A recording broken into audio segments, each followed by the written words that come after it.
Bodycam active. The officer states the call, school board meeting, reported theft and disturbance. Officers walk into a packed school board meeting after a 911 call for a disturbance. A woman in a designer suit points immediately. That's him. The janitor. He stole a laptop with student records. The officers separate the room. One asks a simple question, who found the laptop? The answers don't match. The woman keeps talking. Keep pushing. Keeps insisting on an arrest. The janitor doesn't argue. He waits. Then he says something no one in the room expects, officer. I'm not the suspect. I'm the reporting party. The officer pauses. Reporting party for what? The janitor reaches down and pulls out a small black ledger. And that's when the entire meeting stops. What the officers didn't know yet was that this wasn't a simple theft call. It was the end of something that had been building for years. Earlier, long before police were ever called.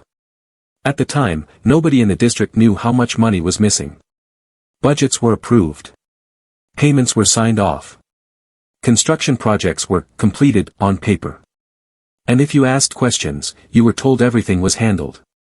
People like Victoria Vance controlled the numbers. People like Arthur were expected not to look at them. The fluorescent lights in the Sterling High School boardroom buzzed like dying wasps. The sound had been there so long that most people didn't even notice it anymore. But Arthur noticed. Arthur noticed everything. He stood near the back wall, his hands resting on a gray industrial mop bucket, his shoulders slightly stooped from decades of bending over floors that other people walked across without a second thought. Arthur Cole was 68 years old, with skin weathered like old leather and silver-gray hair cropped close to his scalp.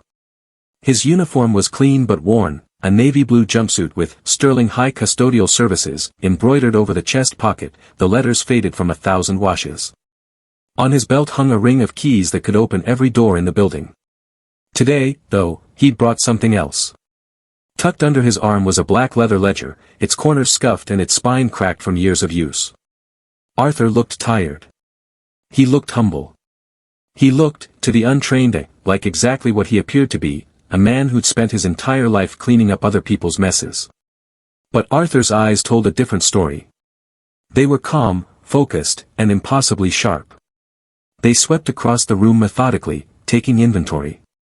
He watched the assistant superintendent, Marcus Chen, nervously adjusting his tie. He watched the treasurer, Patricia Dunn, pretending to review financial reports she'd approved without reading. And mostly, he watched the woman at the head of the table. Victoria Vance. She was a local power broker, but not the kind who earned respect, the kind who demanded it. She was 52 years old, with platinum blonde hair styled in perfect waves, blood-red lipstick, and a designer pantsuit that cost more than Arthur's annual salary.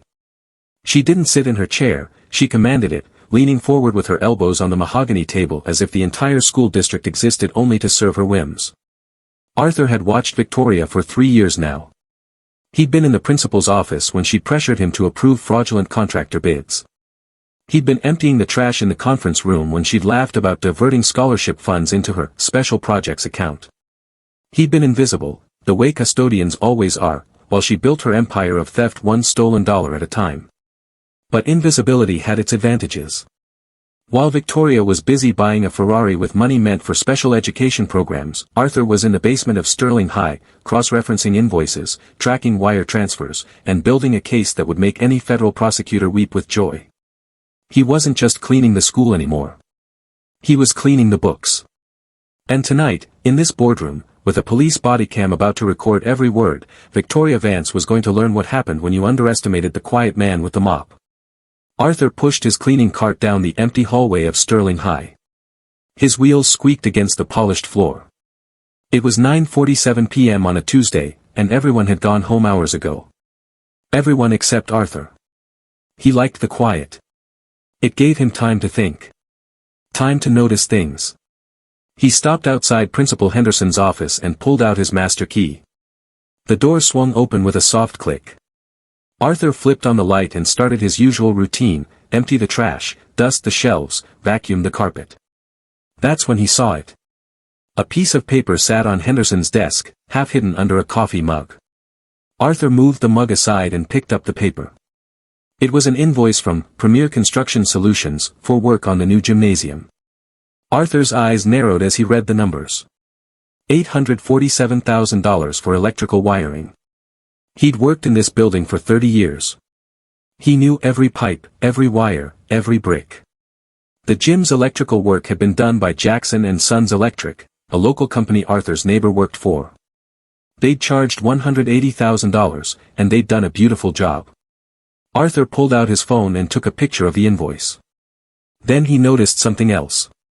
The company address at the bottom, 1247, Riverside Boulevard, Suite 301. Arthur knew that address. It was a strip mall with a pizza shop, a nail salon, and 3 empty storefronts. There was no Suite 301. He set the invoice back exactly where he'd found it, under the coffee mug. Then he emptied the trash can. Inside, crumpled at the bottom, were 6 more invoices. All from different companies. All with impossible addresses. All for work that had never been done. Arthur pulled them out carefully and smoothed them flat on the desk. His hands didn't shake. They never did. Not when he'd audited drug cartels. Not when he testified against millionaires. And not now. He photographed each one, then placed them back in the trash. Arthur picked up his mop and walked out of the office, locking the door behind him. The hunt had begun. Arthur was sweeping the front steps of Sterling High when he heard it, the roar of an expensive engine cutting through the quiet morning air. A red Ferrari convertible pulled into the parking lot. The paint gleamed like fresh blood under the sunrise. The car cost more money than most families in this town would see in 10 years. Victoria Vance stepped out, her high heels clicking against the pavement. She wore oversized sunglasses and carried a designer handbag that probably cost as much as Arthur's monthly rent. She didn't look at Arthur. People like Victoria never looked at janitors. "Morning, Mrs. Vance," Arthur said quietly, still sweeping. She glanced at him for half a second. "The front steps have leaves on them. Do your job better." Arthur had already swept the steps twice. The wind had just blown more leaves over. But he nodded. "Yes, ma'am." Victoria started walking toward the entrance, then stopped. She turned back to her car, running her hand along the hood like it was made of gold. "Beautiful, isn't it?" she said to no one in particular. "I've worked so hard for this. The board finally approved my performance bonus last month." She smiled. "They said I deserved it for all my dedication to the students." Arthur kept sweeping. But his mind was working. Performance bonus. Last month. He remembered seeing the board meeting minutes in the trash. There had been no performance bonus approved. Not officially. But there had been a $200,000 payment labeled Community Outreach Consulting Fee to something called VV Educational Services. VV, Victoria Vance. Arthur watched her walk into the building, her heels echoing in the hallway. A Ferrari cost about $180,000, he figured. Maybe $200,000 with all the extras. He pulled out his phone and took a picture of the license plate. Then he went back to sweeping, invisible as always. But he was building something. Brick by brick. Invoice by invoice. A case that would put Victoria Vance behind bars. Arthur was cleaning the library windows when Mrs. Chen, the librarian, started crying. She sat at her desk with her head in her hands, surrounded by boxes. The shelves behind her were half empty. Books sat in piles on the floor, waiting to be packed away. "You okay, Mrs. Chen?" Arthur asked gently. She looked up, wiping her eyes. "They're closing us down, Arthur. Victoria says there's no money in the budget for a full-time librarian anymore. I'm being let go at the end of the month." Arthur set down his spray bottle. "What about the students?" "The library will only be open 2 days a week. A volunteer will watch it." Mrs. Chen's voice cracked. 15 years I've been here. These kids need books, Arthur. They need a safe place to study. Half of them don't have internet at home. Arthur knew that. He'd seen students staying after school, huddled in the library corners, doing homework because their homes were too crowded or too loud or too dangerous. The library door burst open. 3 students walked in, Maria Santos, Deshaun Miller, and Kyle Park. They stopped when they saw the boxes. Mrs. Chen. Maria's voice was small. Is it true? Are you really leaving? Mrs. Chen couldn't speak. She just nodded. Deshawn looked around at the empty shelves. Where are we supposed to go? I can't study at home. My little brothers are too loud. I don't understand, Kyle said. Didn't they just build that fancy new scoreboard for the football field? That cost like $1 million. Arthur's jaw tightened. The scoreboard had cost $1.2 million, according to the invoice he'd found.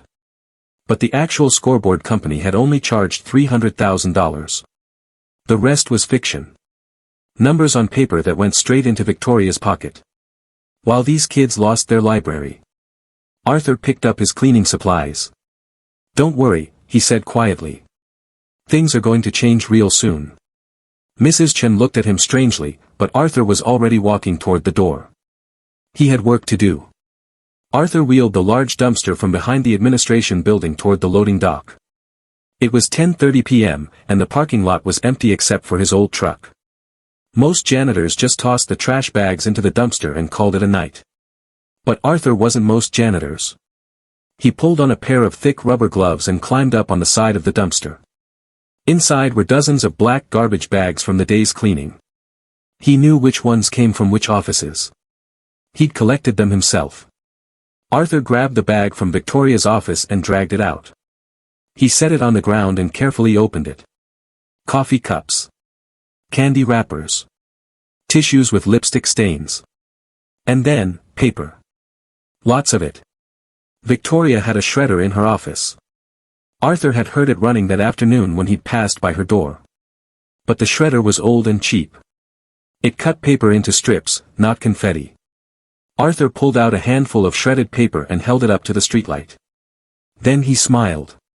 For the next hour, Arthur sat on an overturned milk crate, piecing together strips of paper like a jigsaw puzzle. His eyes were used to finding patterns. Numbers that didn't match. Names that appeared too many times. By midnight, he'd reconstructed 3 bank statements. They belonged to an account at First National Bank. The account name was Sterling High Athletics Fund. But the statements showed something different. Money wasn't going to sports equipment or team uniforms. The money was being transferred out. $15,000 here. $23,000 there.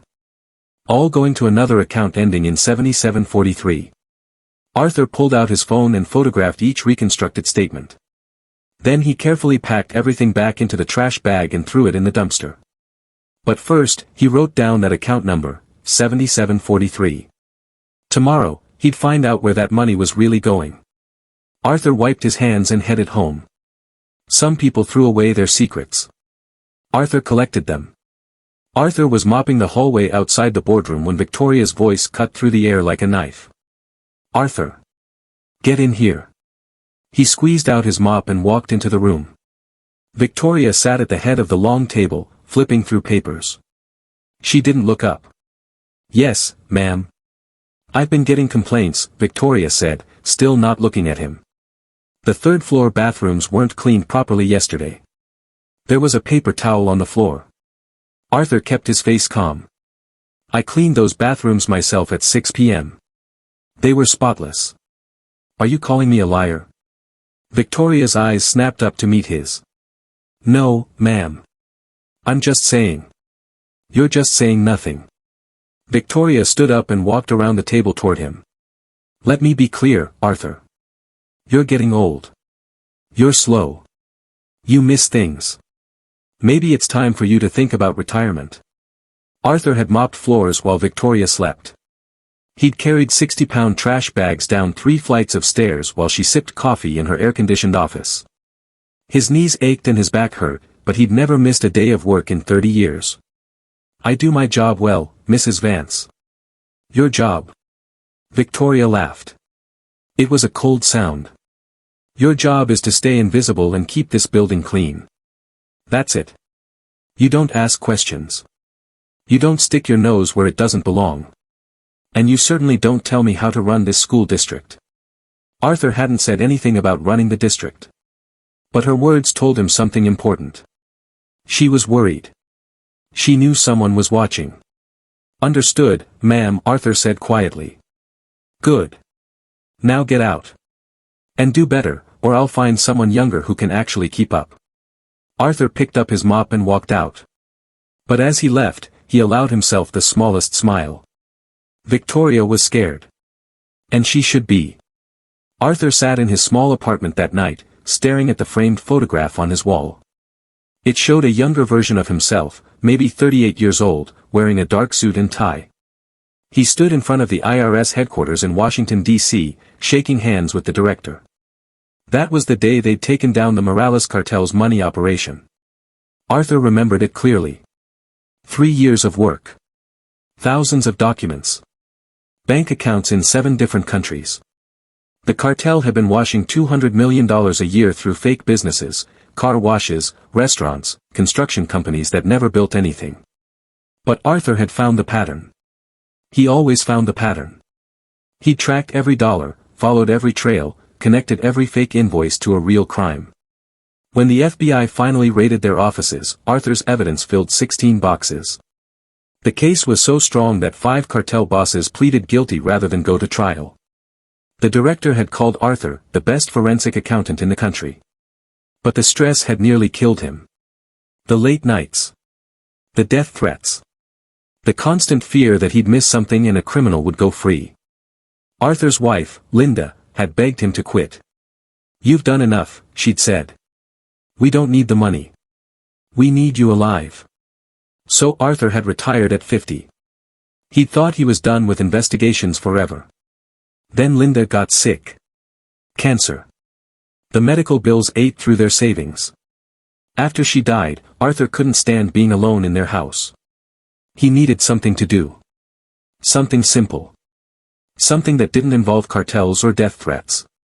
He'd taken the janitor job at Sterling High to stay busy. To feel useful. He never expected to find criminals here, too. Arthur looked at the photograph one more time, then turned back to his laptop.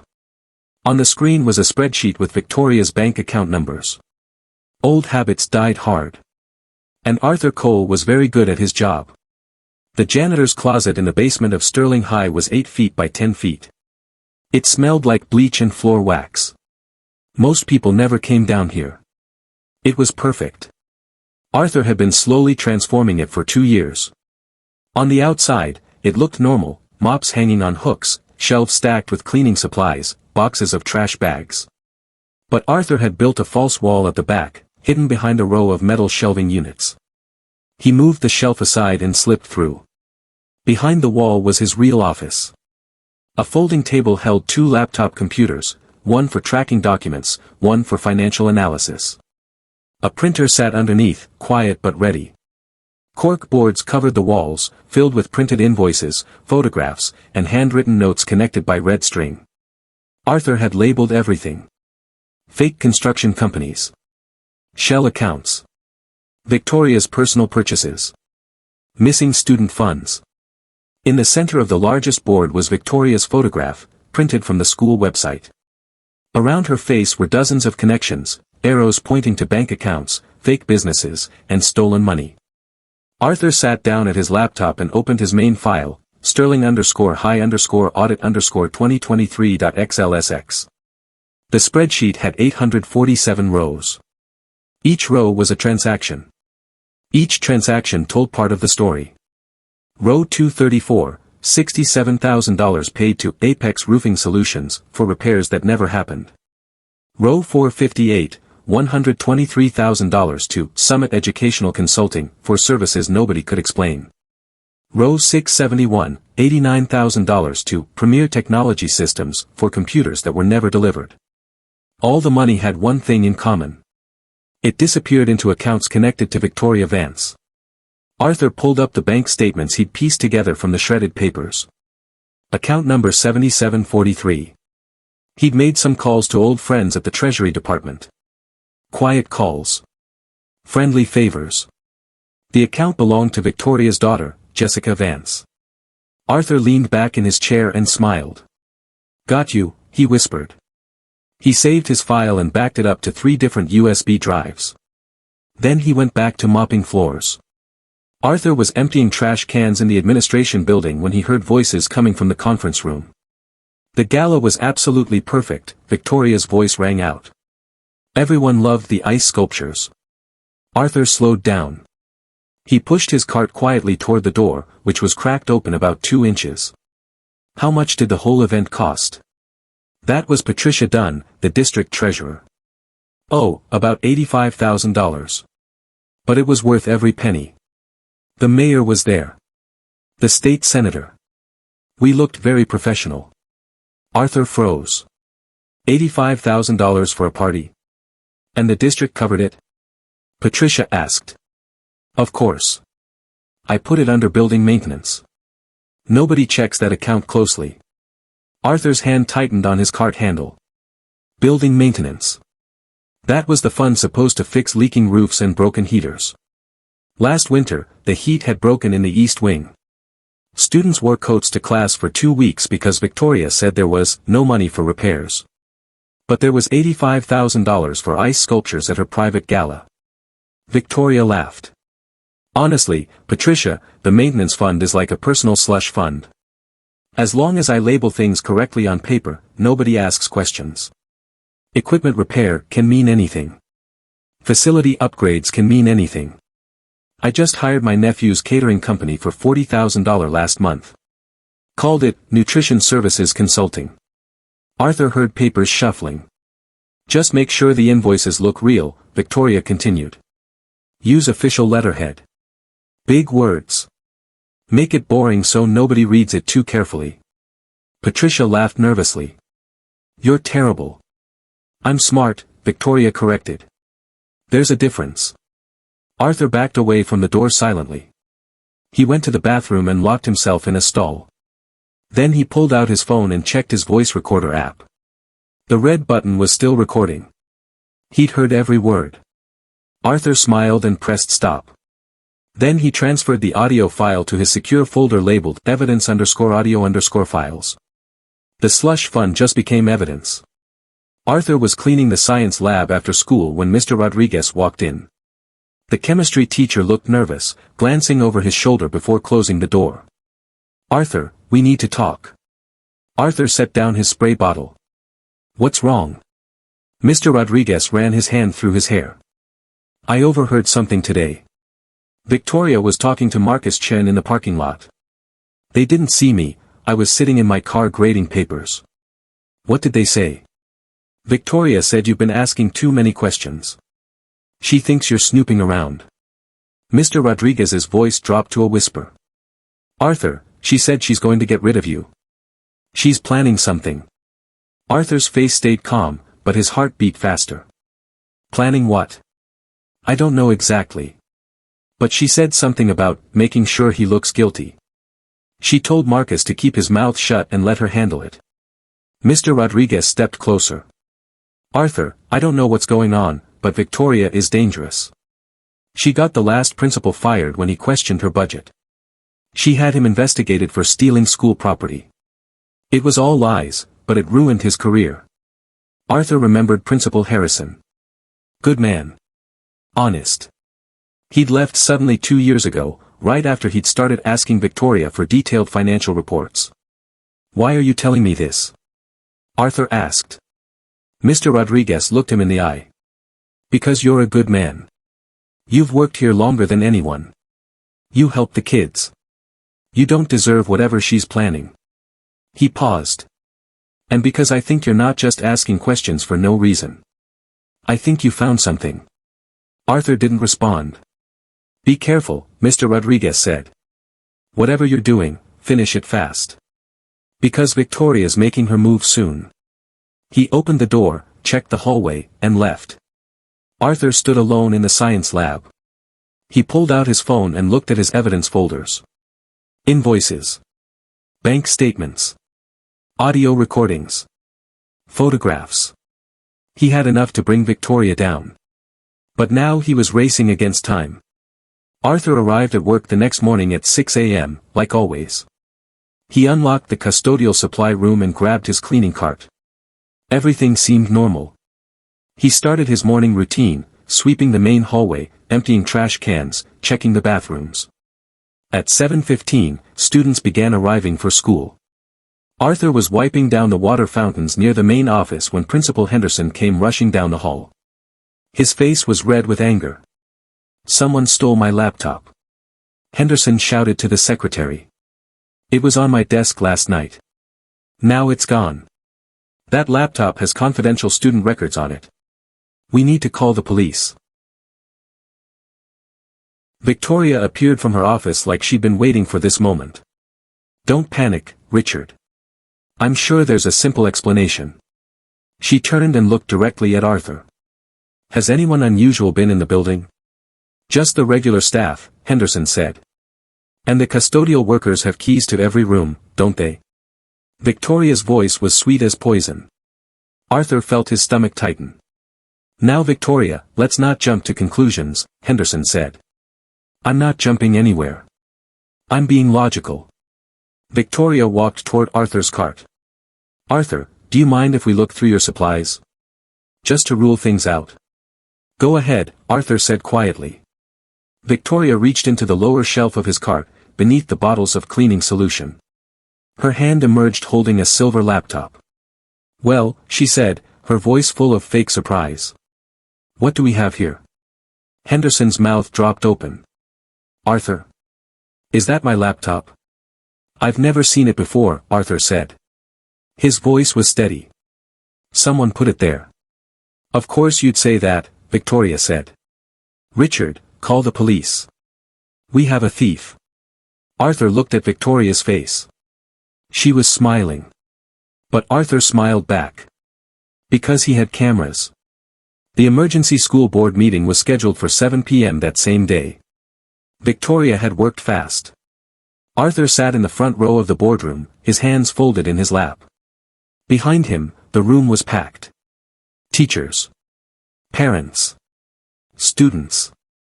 Word had spread quickly that the beloved janitor was being accused of theft. The 5 board members sat at the long table. Victoria stood at the podium, dressed in a black suit like she was attending a funeral. In a way, she thought she was Arthur's. "Thank you all for coming on such short notice," Victoria began. "We're here to address a serious matter. This morning, a laptop containing confidential student information was found hidden in the cleaning cart of Arthur Cole, our head custodian." Murmurs rippled through the crowd.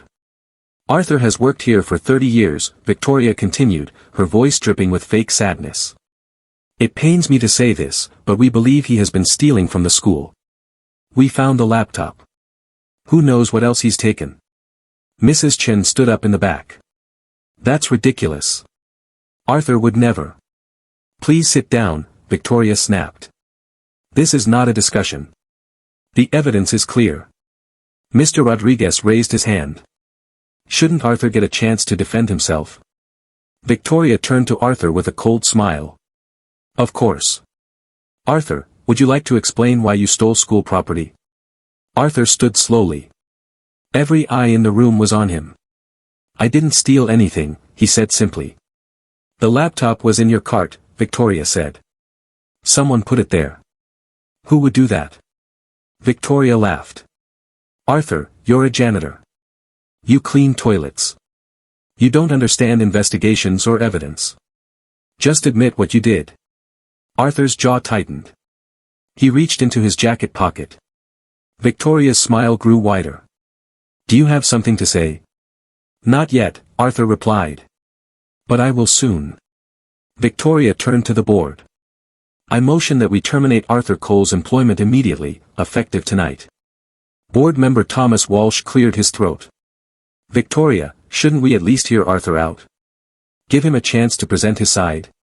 Victoria's eyes flashed with irritation. "Fine. Arthur, explain yourself." Arthur remained standing. "I'd like to request an independent investigation. Someone from outside the district should look at." "An investigation?" Victoria laughed loudly. She looked around the room like she was sharing a joke. "Arthur, do you even know what an investigation involves? It requires understanding of procedures, documentation, legal processes." She walked closer to him. "You're a janitor. A high school dropout who pushes a mop for a living." "I have a," Arthur started. You have what? Opinions? Victoria's voice grew louder. Let me explain something to everyone here. Arthur doesn't understand how school budgets work. He doesn't understand accounting. He doesn't understand finance. He probably can't even read a spreadsheet. Some people in the audience shifted uncomfortably. Others nodded along with Victoria. Look at him, Victoria continued, gesturing at Arthur's blue uniform. 30 years wearing that same jumpsuit. 30 years in the same dead-end job. And now he thinks he can question me? I have a master's degree in education administration. I've managed million-dollar budgets. I've worked with state officials and business leaders. She stepped right in front of Arthur, looking down at him with disgust. You don't have the brains to understand how this school works, Arthur. You don't have the education. You don't have the training. You're just an old man who got caught stealing and is desperately trying to blame someone else. She turned to the board. I say we vote right now. All in favor of terminating Arthur Cole. 3 hands went up immediately. Wait, Arthur said quietly. I have something to show you. Victoria sneered. What? Your mop. Your bucket. No, Arthur said. My ledger. He pulled out the black leather book from under his chair. Victoria's face went pale. Victoria stared at the black ledger in Arthur's hands. For just a second, her confident mask slipped. Then she recovered. What is that supposed to be? She demanded. Documentation, Arthur said calmly. 3 years of it. Documentation of what? Your cleaning schedule.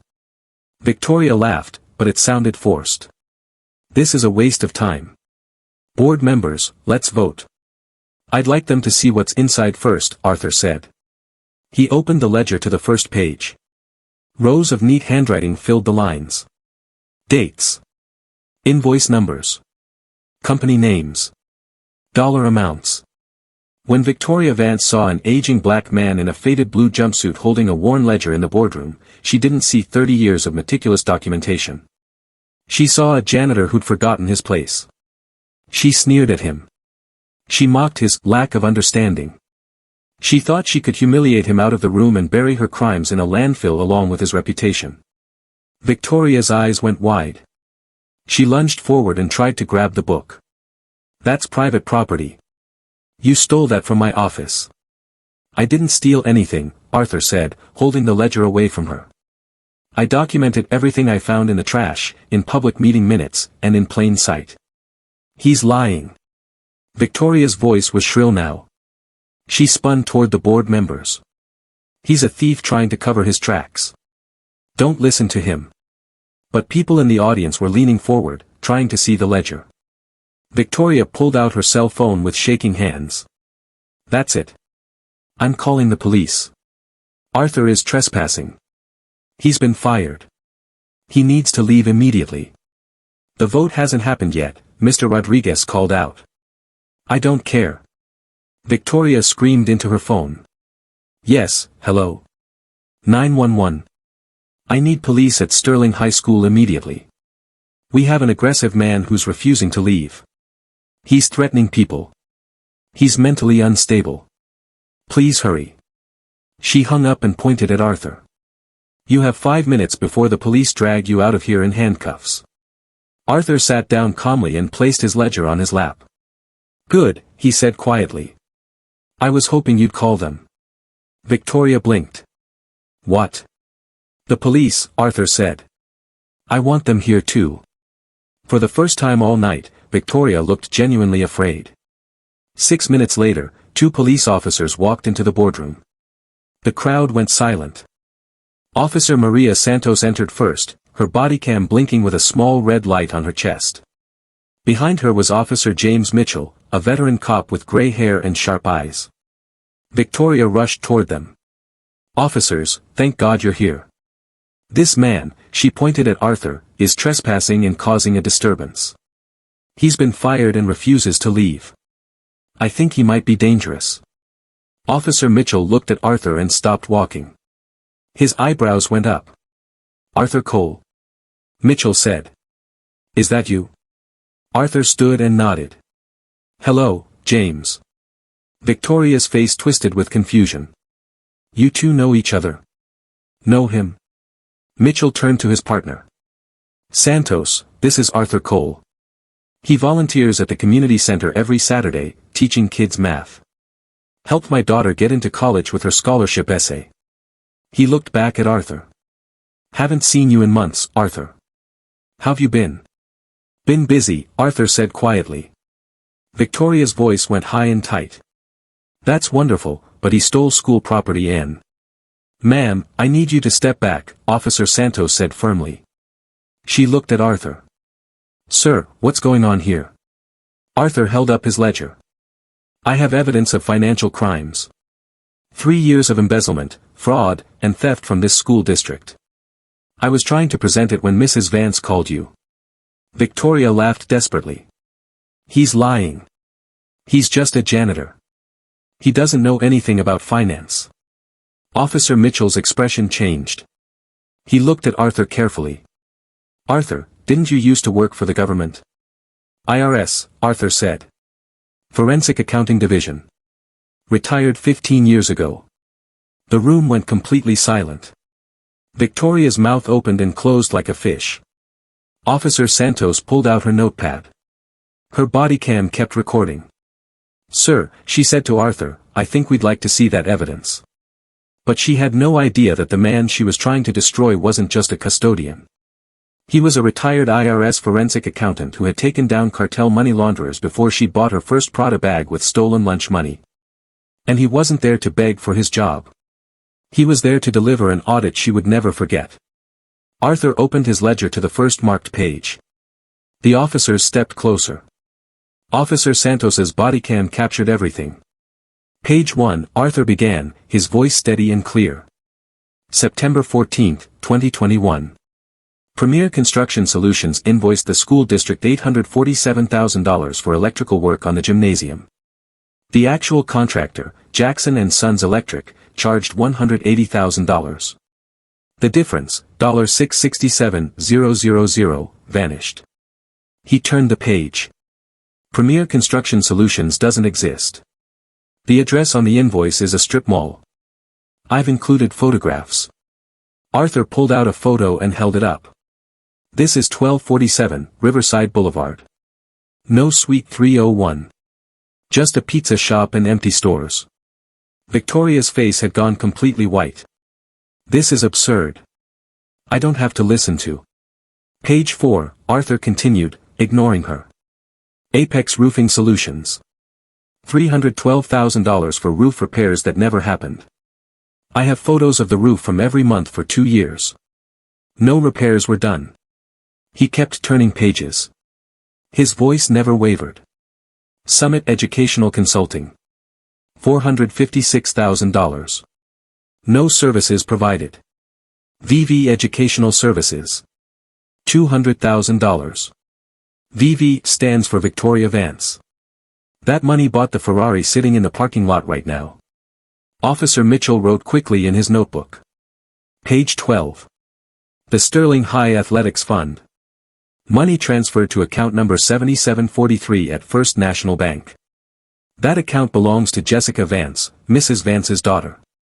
Over $890,000 in unauthorized transfers. Arthur looked up at Victoria. She was shaking. Page 15. Building Maintenance Fund. Used to pay for Mrs. Vance's private gala. Ice sculptures, catering, entertainment. Total cost, $85,000. Meanwhile, students attended class in 50-degree temperatures because there was no money to fix the heater. The audience sat frozen, hanging on every word. Arthur turned another page. Should I continue? He asked quietly. Officer Santos nodded. Yes, sir. Please continue. Victoria bolted for the door. Officer Mitchell moved quickly, blocking the doorway before Victoria could reach it. Ma'am, I need you to sit down. Victoria spun around, her eyes wild. You can't keep me here. I'm the school board president.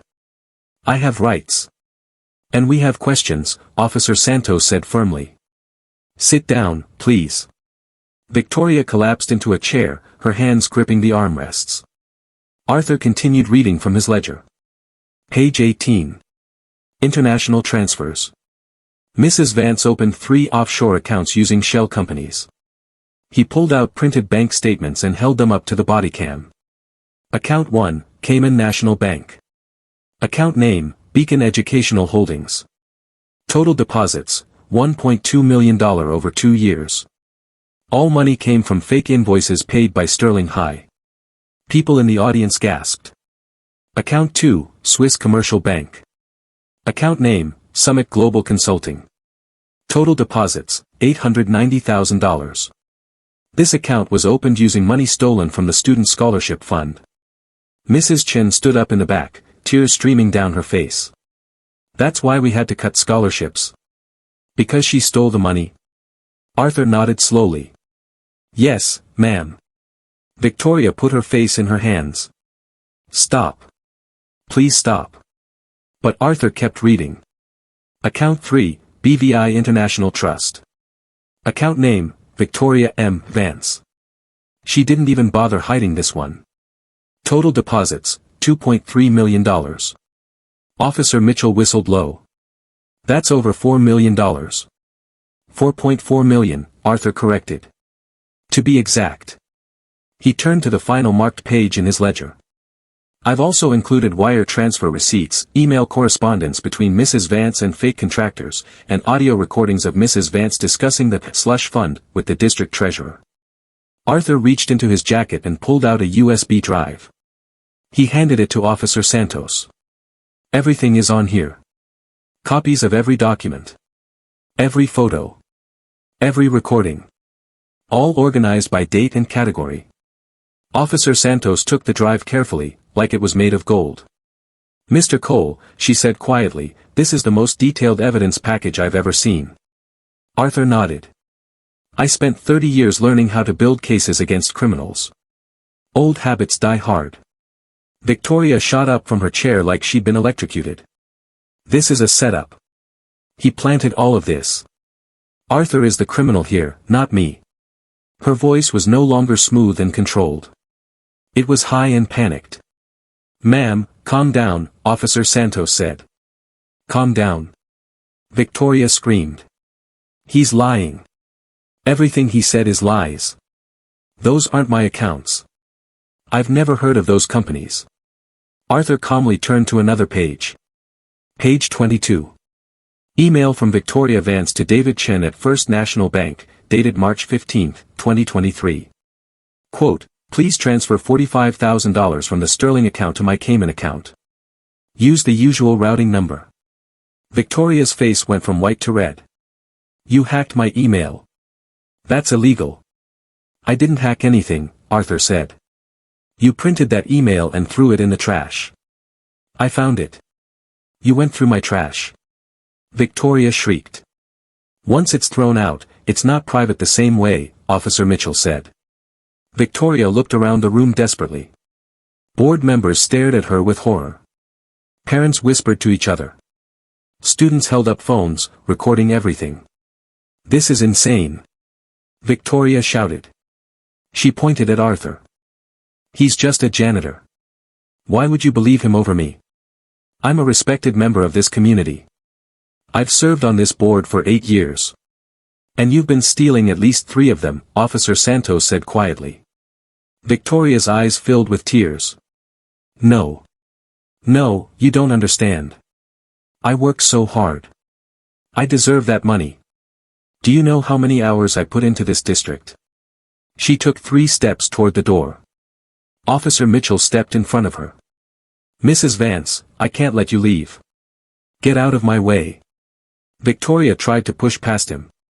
Mitchell grabbed her arm gently but firmly. Ma'am, you need to stop. Victoria jerked away and ran for the side exit. She didn't make it 3 feet before Officer Santos caught her. Officer Santos pulled Victoria's arms behind her back. The metallic click of handcuffs echoed through the silent boardroom. Victoria Vance, you're being detained for questioning regarding embezzlement, fraud, and theft of public funds, Santos said clearly. Her body cam captured every moment. You have the right to remain silent. Victoria wasn't silent. She screamed. This is wrong. You're making a mistake. I'm innocent.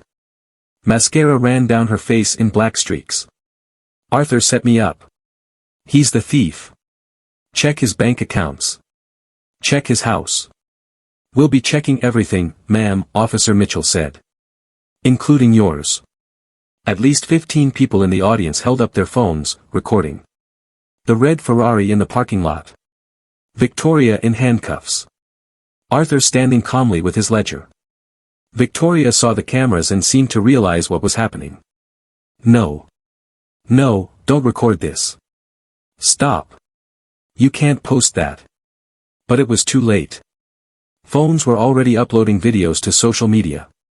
Do you understand your rights as I've explained them? Officer Santos asked. Victoria's voice dropped to a whisper. I want a lawyer. That's your right, Santos said. She guided Victoria toward the door. As they passed Arthur, Victoria stopped and looked at him. Her face was a mixture of hatred and disbelief. You're just a janitor, she said, her voice broken. How could you? Arthur met her eyes. I'm a janitor who pays attention, Mrs. Vance. You should have remembered that. Officer Mitchell picked up Arthur's ledger carefully. Mr. Cole, we'll need to take this as evidence. We'll also need you to come to the station to give a formal statement. Of course, Arthur said. The officers led Victoria out of the boardroom. Her expensive heels clicked against the floor one last time. The crowd erupted. People cheered. Teachers hugged each other. Students chanted Arthur's name. Mrs. Chen pushed through the crowd and threw her arms around Arthur. You saved us. You saved the whole school. Arthur patted her shoulder gently. I just did my job, he said quietly. 3 months later, Arthur stood in the newly reopened library. Sunlight poured through clean windows. New books lined the shelves. Students sat at tables, reading and studying. Mrs. Chen walked over with a big smile. We got 15,000 new books. Can you believe it? Arthur smiled. I can. The state had recovered most of Victoria's stolen money. The offshore accounts had been frozen. The Ferrari was sold at auction. Even Victoria's house was being seized to pay back what she'd taken. Victoria herself was in jail, awaiting trial. The charges included embezzlement, wire fraud, money laundering, and theft of public funds. Her lawyer said she'd probably spend 10 to 15 years in prison. The school board had been cleaned out too. Patricia Dunn resigned in shame. Marcus Chen was under investigation. 3 new board members had been elected, including Mr. Rodriguez. Arthur heard footsteps behind him. He turned to see Superintendent Dr. James Warren, the state's temporary administrator sent to fix the district. Arthur, do you have a minute? Dr. Warren asked. They walked to the principal's office, now cleaned and reorganized. Dr. Warren sat behind the desk and gestured for Arthur to sit. I'll get straight to the point, Dr. Warren said. The district needs a new chief financial officer. Someone who understands budgets, can rebuild trust, and will make sure this never happens again. He leaned forward. I'd like to offer you the position. Arthur was quiet for a moment. I'm a janitor. You were an IRS forensic accountant for 20 years, Dr. Warren corrected. You just took down the biggest school fraud case in state history. You're exactly what we need. I'm 68 years old. And you're the most qualified person for this job. Dr. Warren slid a paper across the desk. Salary is $95,000 a year. Full benefits. You'd start next month. Arthur looked at the offer letter. Then he looked out the window at students walking to class, safe and protected now. I'll take it, Arthur said. On one condition. What's that? I still get to keep my keys. Sometimes the best audits happen after everyone goes home. Dr. Warren laughed and shook his hand. Deal. Arthur pushed his cleaning cart down the empty hallway one last time. It was 9:30 p.m. on a Friday. His last night as Sterling High's custodian. Monday morning, he'd start his new job as chief financial officer. He'd have an office with windows. A computer. A secretary. But tonight, he wanted to finish what he'd started 30 years ago. He mopped the main hallway until it gleamed. He emptied every trash can. He wiped down every water fountain. He cleaned the windows in the library where students would study on Monday morning. When he reached the basement, Arthur opened his secret closet one final time. The cork boards were empty now, all the evidence had been given to the state police. The laptops were packed in boxes. But the space remained, a reminder of the 3 years he'd spent building his case. Arthur smiled and turned off the light. He climbed back upstairs and walked through the building, checking every room. Everything was perfect. Clean. Safe. Ready for Monday. At 11 p.m., Arthur locked the front doors and stood on the steps, looking at the school. The same building he'd cleaned for 3 decades. The building he'd saved. His phone buzzed. A text from Mrs. Chen, "The kids made you a banner for Monday. You're going to love it." Another text from Mr. Rodriguez, "Thank you, Arthur. For everything." Arthur put his phone away and walked to his truck. In the back seat sat his blue custodian uniform, washed and folded. He wouldn't need it anymore. But he'd keep it. A reminder that important work comes in many forms. He drove home slowly, past the darkened houses and quiet streets of his neighborhood. Arthur Cole had spent 30 years being invisible. Pushing a mop. Emptying trash cans. Watching. Listening. Documenting. Now everyone knows his name. But the best part wasn't the recognition or the new job or even Victoria's arrest. The best part was simple: the kids at Sterling High would have new books, working heaters, and scholarships again. The money would go where it was supposed to go, to students who needed it. Arthur had cleaned more than floors. He'd cleaned the corruption out of Sterling High. And he'd left everything spotless.